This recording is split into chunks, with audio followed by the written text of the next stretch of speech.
আসসালামু আলাইকুম। আমি অ্যাডভোকেট আতিয়া শিকদার। আমি আজকে যে বিষয়টা নিয়ে কথা বলবো সেটা হলো, যারা 2025 সালে বার কাউন্সিল পরীক্ষা দিতে চান,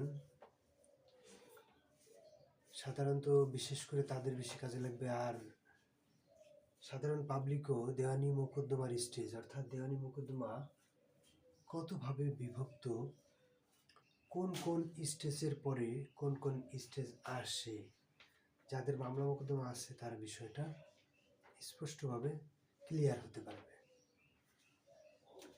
অর্থাৎ সার্বজনীন সবার জন্যই এটা প্রয়োজন হতে পারে, দেখে রাখলে কাজে লাগবে।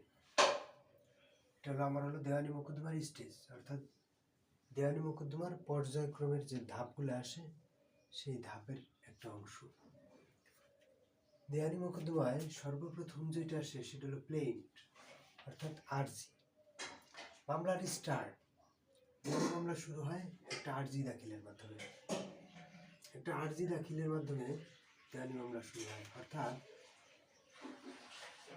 এটা 1908 সালের দেওয়ানি কার্যবিধির আদেশ 4 এবং 7 আদেশে বিস্তারিত বর্ণনা করা হয়েছে। আর্জি দাখিলের পরবর্তী কার্যক্রম হলো, কোর্টে যখন আমরা একটা আর্জি দাখিল করলাম, এবার কোর্টের কিছু কাজ আছে, সেটা হলো সমন দিবে। কোর্ট সমন দিবে 5 কর্মদিবসের মধ্যে, 5 আদেশে বলা হয়েছে 5 কর্মদিবসের মধ্যে সমন দিবে। সমন দেওয়ার পরে পরের স্টেজ সমন, অর্থাৎ বিবাদীকে সমন দেবে। একটা চিঠির মাধ্যমে জানাবে যে আপনার নামে একটা মামলা হয়েছে, আপনি মামলাটা প্রতিদ্বন্দ্বিতা করতে চাইলে জবাব দাখিল করুন। তখন লিখিত আকারে একটা জবাব দাখিল করতে হবে যে আপনি সত্য আছে কি নাই, বা কি বিষয়ে মামলাটা হয়েছে ওই বিষয়ের একটা রিটার্ন একটা জবাব দাখিল করবেন, যে আপনার কী কী ডকুমেন্টস আছে, কী কী কাগজপত্র আছে, যার কারণে আপনি দখল করে আসেন, অথবা রেকর্ডে আসছেন, অথবা মালিকানা দাবি করতেছেন। এই জিনিসগুলো উত্থাপন করে একটা জবাব দাখিল করতে হয়। তারপরের স্টেজ 4 নম্বর পরের স্টেজ হলো, জবাব দাখিল করার পরে কোর্ট এখানে একটা সময় নেয়, এডিআর করে, অর্থাৎ অল্টারনেটিভ ডিসপিউট রেজলিউশন, যাতে মোকদ্দমাটা আপনার কোর্টের বাইরে নিষ্পত্তি হয়। কোর্ট কখনোই চায় না একটা মামলা দীর্ঘদিন চলমান থাকুক। কোর্ট কখনোই চায় না একটা মামলা অনেক দিন থাকুক। এটা চায় সে দ্রুত নিষ্পত্তি হোক।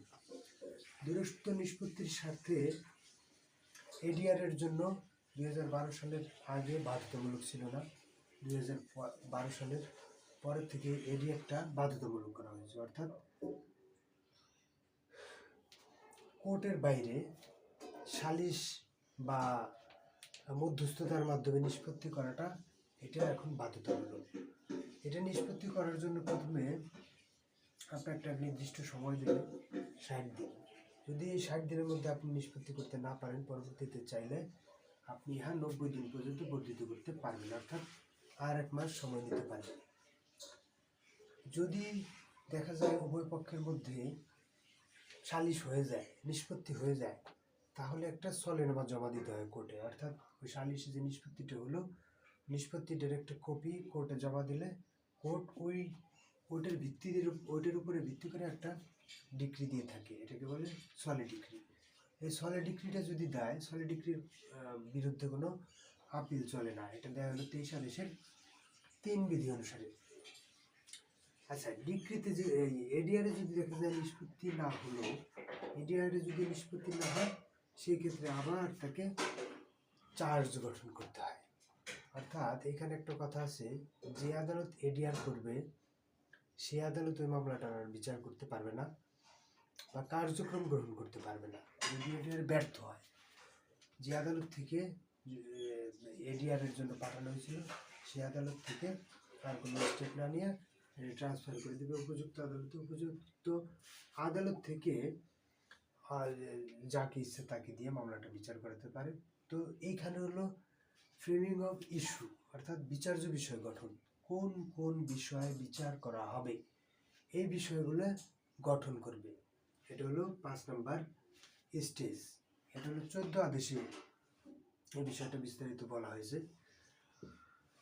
6 নম্বরে যদি আমরা আসি, বিচার্য বিষয় গঠন করার পর ডিসকভারি অ্যান্ড ইন্সপেকশন। ডিসকভারি প্রশ্ন উদ্ঘাটন করবে, পরিদর্শন করবে, এই বিষয়টা বলা হয়েছে 30 ধারায় 1908 সালে দেওয়ানি কার্যবিধি আইনের 30 ধারায় বলা হয়েছে ডিসকভারি অ্যান্ড ইন্সপেকশন। 7 নম্বর স্টেজে বলা হয়েছে সেটেলিং ডেট ফর হিয়ারিং, অর্থাৎ একটা হিয়ারিং এর জন্য একটা ডেট নির্ধারণ করবে, 8 নম্বরে বলেছে পিএস অর্থাৎ পারেন্টরি হিয়ারিং, সাক্ষীর জবানবন্দি গ্রহণ করবে। সেটিং ডেট ফর হিয়ারিং এর পরে একটা সাক্ষীর জবানবন্দি গ্রহণ করবে। সাক্ষীর জবানবন্দি গ্রহণ করার পরে যদি আরও প্রয়োজন হয় তাহলে অতিরিক্ত সাক্ষ্য গ্রহণ করবে এপিএইচ, অর্থাৎ ফাইনাল পারেন্টরি হিয়ারিং। এটা আদেশ 18, যদি আদেশ 18-তে উল্লেখ করা হয়েছে। 10 নম্বরে হচ্ছে আর্গুমেন্টস, যুক্তিতর্ক করবে, এই পক্ষ কিছু বলবে ওই পক্ষ কিছু বলবে, যুক্তিতর্কের পরে হলো জাজমেন্ট অথবা ডিক্রি দিবে। জাজমেন্ট দেওয়ার 7 দিনের পরে একটা ডিক্রি, জাজমেন্ট আর ডিক্রি। 8 নম্বরে বলা হয়েছে আপিল রিভিশন, জাজমেন্টের ডিক্রির বিরুদ্ধে আপনি চাইলে আপিল রিভিশন করতে পারবেন। 13 নম্বরে বলা হয়েছে এক্সিকিউশন, অর্থাৎ আপিল রিভিশনের পরে কার্যকর এক্সিকিউশনের পালা। যে পক্ষ মোকদ্দমা জিতবে বা যে পক্ষে ডিক্রি আসবে, রায় আসবে, সেই পক্ষ এক্সিকিউশনের জন্য আবেদন করতে পারবে। আবেদন করলে তখন আদালত দ্বারা তা কার্যকর হবে। সবাইকে ধন্যবাদ। আসসালামু আলাইকুম।